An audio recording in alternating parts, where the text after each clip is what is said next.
5. Make sure that CCN clip ready. We need it for the second. 4. Facts from the Clarendon correspondent coming through now. 3. All the international stories in the folder. Go to 2. Newsreaders all set. Yeah, man, everything's set, everything ready. 1.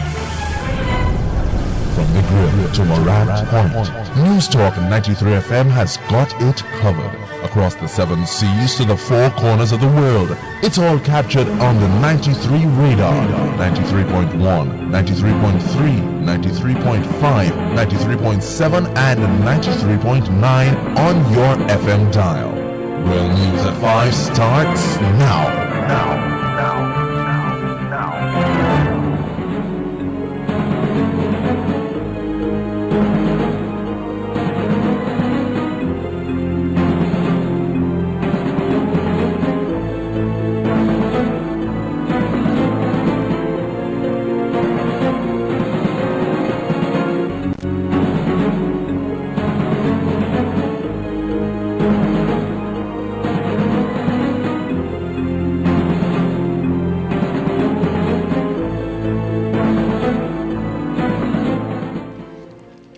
Good afternoon, it's Monday, November 9 with the 5 o'clock news here on Newstalk 93 FM. I'm Andre Bernard. Coming up in this newscast, health audit reveals that facilities were using items which had expired. JLP caretaker Floyd Green urges audit at the Black River Hospital. And MP for South Central St. Catherine, Dr. Andrew Wheatley, says the Prime Minister's decision to retain Dr. Ferguson is an indictment on the PNP administration.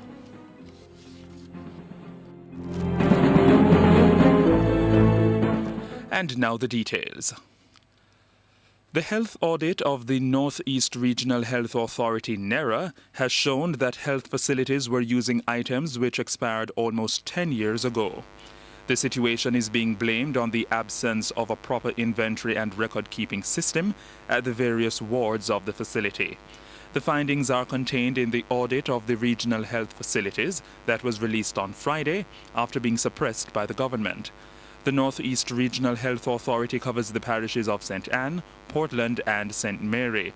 The audit report stated that across the 3 parishes, the supply of a number of critical pharmaceuticals was at times less than 50% of what was demanded. However, the report states that if there were suitable records management, this problem would not have existed. The auditors said a physical count of the stores at the St. Anne's Bay Hospital operating theatre revealed that there were items present which were no longer being used by the theatre.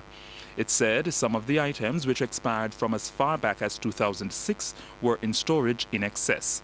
However, the auditors are concerned that items in excess, including those which have expired, were removed to the pharmacy stores for redistribution. Jamaica Labour Party JLP caretaker for Southwest St. Elizabeth, Floyd Green, has called on the Ministry of Health and the Southern Regional Health Authority, SERA, to conduct an immediate audit of the Black River Hospital. I went down to the Black River Hospital in June, and I walked around and I spoke to the nurses, I spoke to the porters. I saw people sitting on benches, having no bed, although they had been admitted to the hospital. And I spoke about it.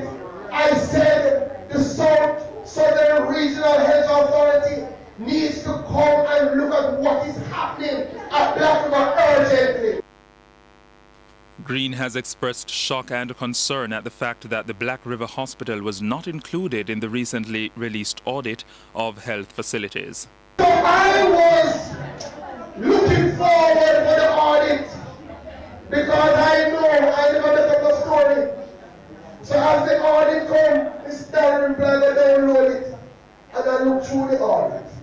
And I see them go and audit the Santa Cruz Health Center. And them don't audit the Black River Hospital. I was in utter shock. And I'm calling on the Ministry of Health and the Southern Regional Health Authority and saying, audit the Black River Hospital now. Green says the Ministry of Health did not conduct comprehensive audits of all health facilities across the island and says he welcomes the removal of Dr. Fenton Ferguson as Minister of Health. So while I am happy that Minister Ferguson has been moved. Because the truth is, he was never a minister in the real sense anyway. Voice there of JLP caretaker for Southwest St. Elizabeth, Floyd Green. Meanwhile, it was also revealed that wards at the St. Anne's Bay Hospital were requesting supplies on the same day they were needed. The audit says the resources delivered are based on the discretion of the pharmacy staff because orders are not specific. The auditors say there is an urgent need for improvement in the inventory and record-keeping system of pharmaceuticals and sundries at the various ward areas to prevent shortages and items being incorrectly listed as out of stock. The National Health Fund is also being called on to intensely monitor and manage its procurement process to ensure timely delivery of pharmaceuticals to the hospitals to minimize the number of items listed as out of stock. Prime Minister Portia Simpson-Miller says the tragedy involving the deaths of newborns at two of the island's hospitals has overshadowed the significant work done by the government to improve the health sector and the hard work done by Dr. Fenton Ferguson. Speaking at a mass meeting in Brownstown, St. Anne yesterday, Simpson-Miller, who is also president of the People's National Party, says the government has been making significant investments in the health sector. She points to the development of centers of excellence for healthcare across the island, even while saying that the deaths of the babies were very painful for the government. Some 19 premature babies have died at the University Hospital of the West Indies and the Cornwall Regional Hospital since a deadly bacterial outbreak in July. Dr. Ferguson, under whose ministerial watch the deaths occurred, has been reassigned to the Labour and Social Security Ministry. Simpson-Miller said that the new health minister, Horace Daly, will be working with health officials to make sure that there is not a recurrence. Meanwhile, Member of Parliament for South Central St. Catherine, Dr. Andrew Wheatley, says the Prime Minister's decision to retain Health Minister Dr. Fenton Ferguson is an indictment on the government. I anticipate, based on its track record, that you will be hearing part beneficiaries complaining that they have issues with their benefits and other stuff. I believe that it is an indictment on the entire members of Parliament from the PNP side, in that the Prime Minister could not find someone apart from Fenton capable of running a ministry. He says the Prime Minister's decision to relocate Dr. Fenton Ferguson to another ministry after the revelation of the health audit is disappointing. What is quite clear is that the health sector is in a mess as is right now. I'm sure that Jamaicans now will see why we have been calling for the audit to be released. I am a bit surprised and even disappointed, I should say. Well, it shouldn't be as a surprise anymore, because I see where the Prime Minister, instead of relieving Fenton from serving in the cabinet, she has now put him in another position where I believe that he will continue to make a mess, and that is of the Ministry of Labour and Social Security. Member of Parliament for South Central St. Catherine, Dr. Andrew Wheatley. He was speaking on the evening edition with host Garfield Higgins on Friday. Meanwhile, sociologist Peter Espute says the damning health audit recently released to the public shows why Health Minister Dr. Fenton Ferguson did not want to release it. He says as a result of its contents, Ferguson should be fired. I can see now why Fenton Ferguson didn't want to release it to the public, because once the public sees the report, he can't keep his job. And indeed, the Prime Minister has relieved him of it. This is where the Prime Minister is going to lose some face, because clearly she's saying to us that the report was bad but not too bad. Only one bad, because Fenton Ferguson has not been fired. He has only been shifted from one ministry to another. I would have said that he deserves to have been fired completely. And so I think the public is going to watch, and the public is going to draw its conclusion. He says Jamaica has gotten itself into this and other serious problems by its excessive borrowing from foreign institutions. Over the last many years, we have got ourselves into big problems. The way that we have borrowed and borrowed and borrowed and then borrowed some more caused us to have one of the highest debt to GDP ratios in the world, which has led to the IMF treating us harshly, treating us rough. And part of all of this borrowing and wasting is what you're saying. We have borrowed and wasted, and so what this health report, this health audit is showing, just how badly we had got ourselves into a hole, our finance. Voice there of sociologist Peter Respute. He was speaking on the evening edition with host Garfield Higgins last week. Jamaica Labour Party JLP leader Andrew Holness says the opposition is not yet done with Cabinet Minister Dr. Fenton Ferguson over the dead baby scandal, although he has been stripped of the health portfolio. At a political rally in Spanish Town St. Catherine last night, Holness said Dr. Ferguson still has some questions to answer at Tuesday's sitting of the House of Representatives. He also criticized Prime Minister Portia Simpson-Miller for failing to hold her ministers accountable to the benefit of her party. Holness says the health minister was never held to account after he drove the health service to a wreck. On Friday, Simpson-Miller yielded to public pressure and relieved Ferguson of the health portfolio, but reassigned him to the Ministry of Labour and Social Security. He promised that a Jamaica Labour Party government would deliver a new healthcare service that guarantees better treatment of Jamaicans. Meanwhile, opposition spokesperson on health and healthy lifestyle, Senator Marlene Malahoo Ford, in responding to the Prime Minister's national broadcast last night, said the words of Prime Minister Portia Simpson-Miller fell flat as her actions were late and did not go far enough to deal with the chronic issues affecting the health sector. She says Simpson-Miller's presentation also did not give any comfort to Jamaicans' genuine concerns for the health sector. Senator Malahoo Ford says the opposition is not surprised that it took this long for the Prime Minister to intervene, as this is how she operates. Malahoo Ford says Simpson-Miller has merely shifted her failed minister from dealing with the health sector to another vulnerable sector, the poor and elderly. She says the Prime Minister is just trying to shift away from responsibility and accountability. You're listening to news here on Newstalk 93 FM. It is now 13 minutes after 5 o'clock. Member of Parliament for South Central St. Catherine, Dr. Andrew Wheatley, says neither the Jamaica Labour Party, the JLP, nor the People's National Party, the PNP, is eager to attract the majority of uncommitted voters. However, he says it is something that the JLP is working on through its leader, Andrew Holness.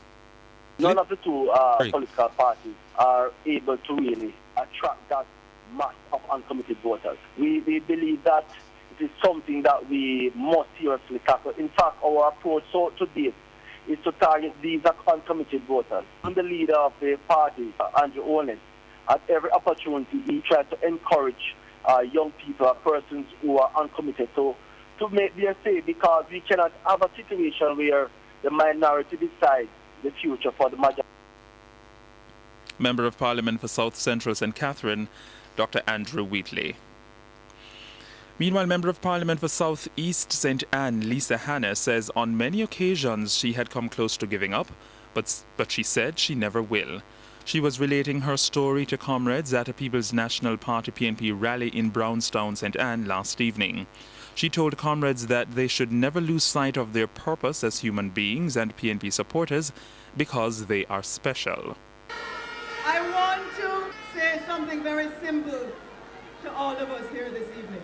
There is no difference between you or me. We all have a very special uniqueness, and we're all very special. And I see a courage in all of you, because we're indivisible in the sight of God, and we're here for a purpose and a mission. I see greatness in all of you, and I want you to look at the person beside you and say you are special and you are great. Member of Parliament for South East St. Anne, Lisa Hanna. Responding to criticisms from various sectors of the society about the increase in violent crime, National Security Minister Peter Bunting has announced the creation of a security oversight body to address the problem. Among other things, the oversight body will hold the government accountable for its management and response to crime and violence across the country. He said the oversight body will be called the Rule of Law Working Group of the Partnership for Jamaica. Bunting says the Rule of Law Working Group will be chaired by Howard Mitchell, who has served in a variety of leadership capacities in the country under both the JLP and the PNP. He says membership of the working group will be drawn from the Partnership for Jamaica, which comprises representatives of major organizations and interest groups in the society.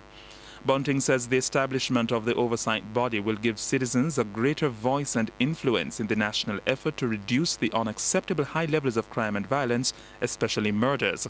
He made the announcement today as public concerns grow over the 24% increase in murders so far this year when compared with a similar period last year.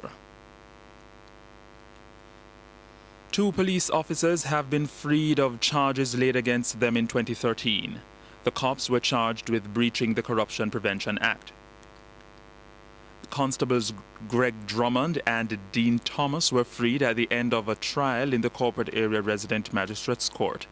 The men were arrested in September of 2013 on allegations that they demanded money from a female operator after her vehicle was pulled over.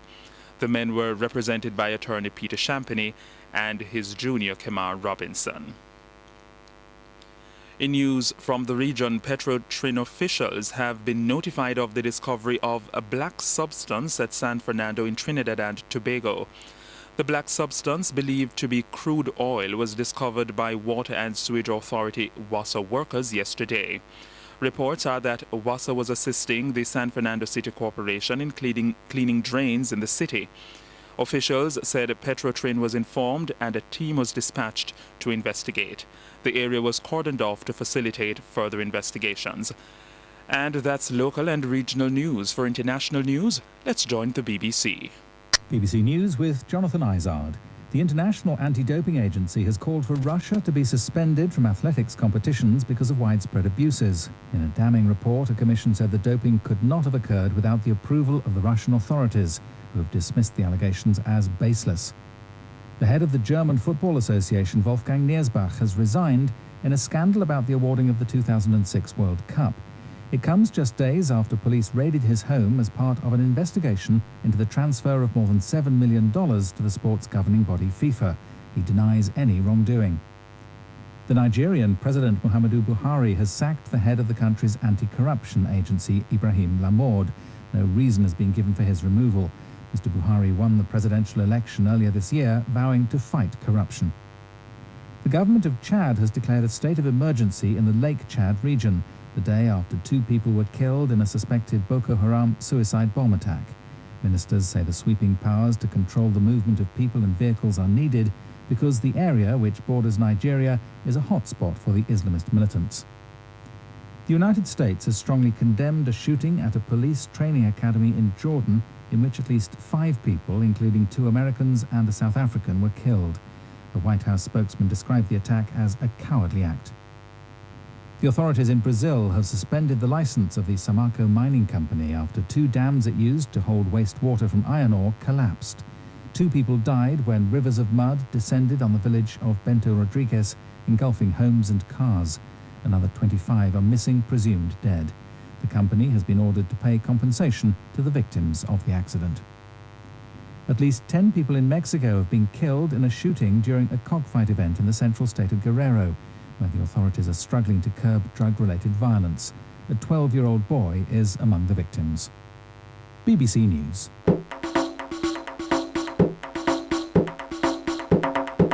Broadcast Jamaican and Newscast 93 FM now gear the news in the Jamaican language.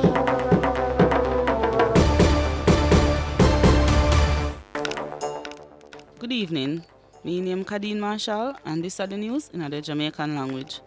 Andrew Holness, who is the leader for the Jamaica Labour Party, JLP, say him not done with one-time Health Minister Dr. Fenton Ferguson with the dead baby scandal, although him not run the Health Ministry again.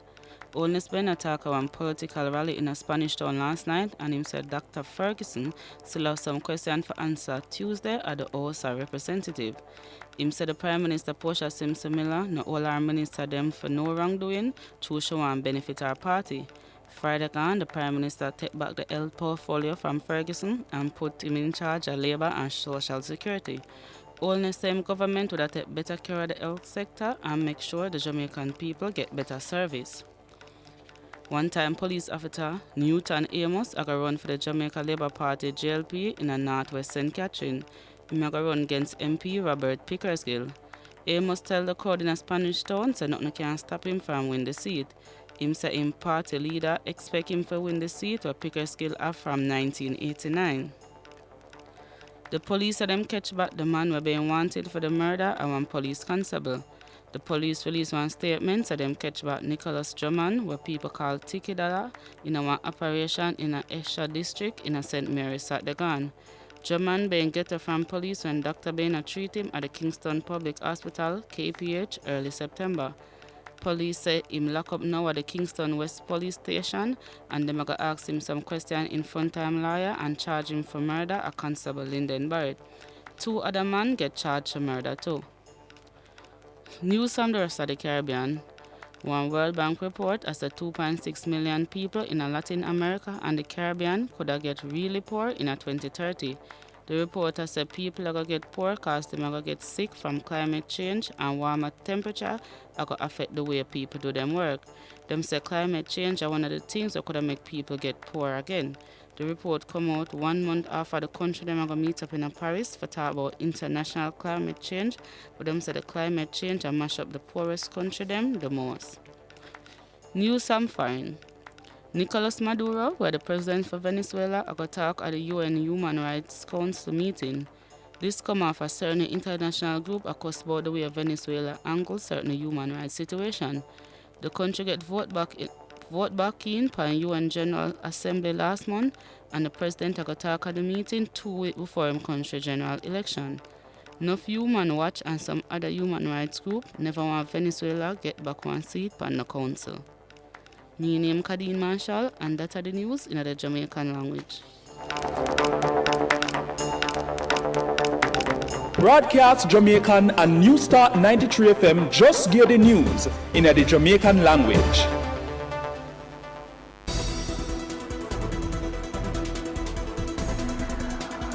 The 5 o'clock Sports Roundup is brought to you by Newstalk 93 FM, life-changing radio.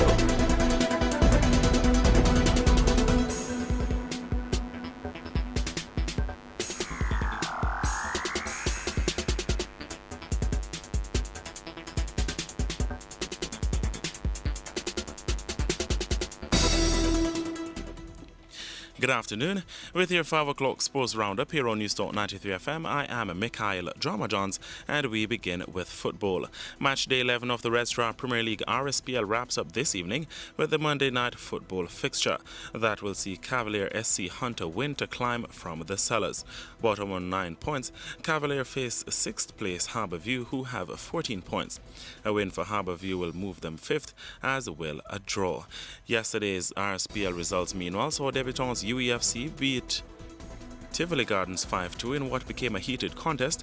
Table toppers Montego Bay United MBU Black Revel United 3-0, Portmore United clipped title holders Arnett Gardens 1-0, Boystown beat FC Reno 2-0, and Waterhouse edged Humber Lion 2-1. The weekend's Business House finals had 2 matches go to extra time, while one was decided on penalties. For the Cable Pro Data Service sponsored knockout final, Fontana Pharmacy beat McKay Security 2-1 in extra time after regulation time ended 1 apiece. Meanwhile, the Western Sports sponsored Division 2 final saw Peak Bottling Company win 2-0 in a penalty shootout after a 1-1 regulation and extra time ended versus Restaurants of Jamaica KFC. As for the Division 1 encounter, which was the sole encounter to end in regular time, UDC blanked Spanish Grain Stores 3-0. Further afield, today's lone FA Cup fixture saw FC United of Manchester being undone 4-1 by Chesterfield. FC United got their consolation into second half stoppage after Chesterfield controlled the game, being up by 2 goals in the 12th minute. Chesterfield, who will host League One leaders Walsall in the second round, were 4-0 3 minutes from the end of regular time. More football. David Moyes has been sacked as manager of La Liga side Real Sociedad. This comes a day before his one-year anniversary at the Spanish club. The 52-year-old took charge on November 10 of last year, steering them to 12th in the tables. However, they are now outside the relegation zone merely based on goal difference. Their last game, a 2-0 defeat at Las Palmas on Friday, was their fourth in 5 league games. Moving on to cricket, West Indies today suffered their 6th straight defeat on their tour of Sri Lanka. Starting their 3-match 2020 T20 series this morning, the Windies suffered a 30-run defeat. Winning the toss, they opted to field, seeing the hosts put up 215 runs for the loss of 3 wickets in their allotted 20 overs. The regional side then took to the crease, being bowled for 185 runs with a ball remaining. The second T20 will be played on Wednesday, moved up from Thursday, which has been declared a national day of mourning in Sri Lanka. As for the 3-match one-day international ODI series, that ended on a Saturday when Sri Lanka earned a 19-run Duckworth-Lewis win to seal a whitewash. And the final ODI saw West Indies cricketer Sunil Narine being reported for bowling with a suspect action. Narine finished with figures of 0 for 24 in the match. According to match officials' report, there are concerns about the legality of Narine's deliveries. The off-spinner will need to undergo testing on his action within 14 days and will be permitted to continue bowling until the results of his testing are known. This is the first time Narine has been reported in an international game in what marks his first international tournament since last August. More cricket. Host Bangladesh today handed Zimbabwe a 58-run defeat in what marks their second one-day international ODI. Winning the toss, the guests took to the field, seeing Bangladesh put up 241 runs for the loss of 9 wickets. Zimbabwe were then bundled out for 183 runs with 40 balls remaining. The guests now have an unassailable 2-0 lead with the third and final ODI set for Wednesday. This marks Bangladesh's 5th consecutive ODI series win. And the first test on New Zealand's tour of Australia saw Australia win by a whopping 208 runs. Playing for the Trans-Tasman Trophy, the hosts had scores of 556 for 4 declared and 264 for 4 declared. As for their guests, they were limited to 317 and 295 respectively. Board of Control for Cricket in India BCCI President Shashank Manor is set to replace Narayana Swamy Srinivasan for the remainder of the latter's term as International Cricket Council ICC Chairman. Manwar will occupy the position until end of June next year.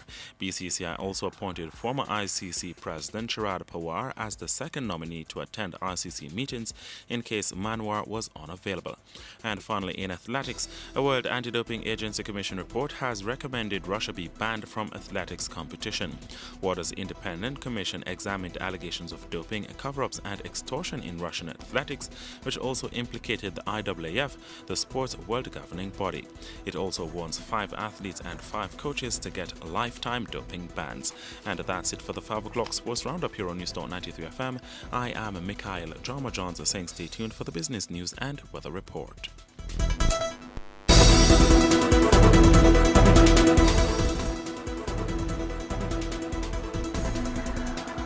The 5 o'clock sports roundup was brought to you by Newstalk 93 FM, life-changing sports radio.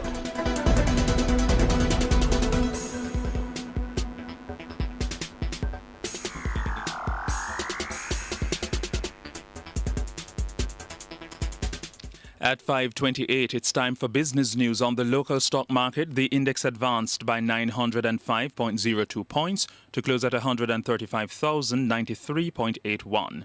The junior market index advanced by 51.72 points to close at 1,564.31. Overall market activity resulted from trading in 37 stocks, of which 23 advanced, 10 declined, and 4 traded firm. Market volume amounted to over 6 million units, valued at over $50 million, and Lime was the volume leader. Stocks advancing: Berita Investments, Berger Paints, Caribbean Cream, Caribbean Flavors and Fragrances, Siboney Group, Consolidated Bakeries Jamaica, Gleaner, Grace Kennedy, Jamaica Broilers, Jamaica Producers, Jamaica Stock Exchange, Jamaican Teas, Lasco Distributors, Lasco Financial Services, Lasco Manufacturing, Lime, Maybury Investments, Pan Jamaican Investment Trust, Radio Jamaica, Sagicor Group, Sagicor Real Estate X Fund, Seprod, and Supreme Ventures. Stocks declining: Caribbean Cement, Caribbean Producers Jamaica, Carreras, JMMB 8.5%, Kingston Wharves, NCB, Proved Investments, Pulse Investments, Scotia Group Jamaica, and Sterling Investments. And on the foreign exchange market, the US dollar closed at $119.85, the pound at $181.40, the Canadian at $90.60, and the euro at $129.50. And that's business news. Let's take a look at the weather. There is a tropical wave to the west of Jamaica which is moving westward and farther away from the country. In the forecast for tonight, conditions will be partly cloudy. And now to end this newscast, a recap of the main points. Health audit reveals that health facilities were using items which expired almost 10 years ago. JLP caretaker Floyd Green urges audit at the Black River Hospital. Member of Parliament for South Central St. Catherine, Dr. Andrew Wheatley, says the Prime Minister's decision to retain Dr. Ferguson is an indictment on the government. And National Security Minister Peter Bunting announces creation of oversight body to address crime and violence. And that's the 5 o'clock news, sports and weather package right here on Newstalk 93 FM. I'm Andre Bernards. I'm Andre Bernards. I'm Andre Bernards. I'm Andre Bernards.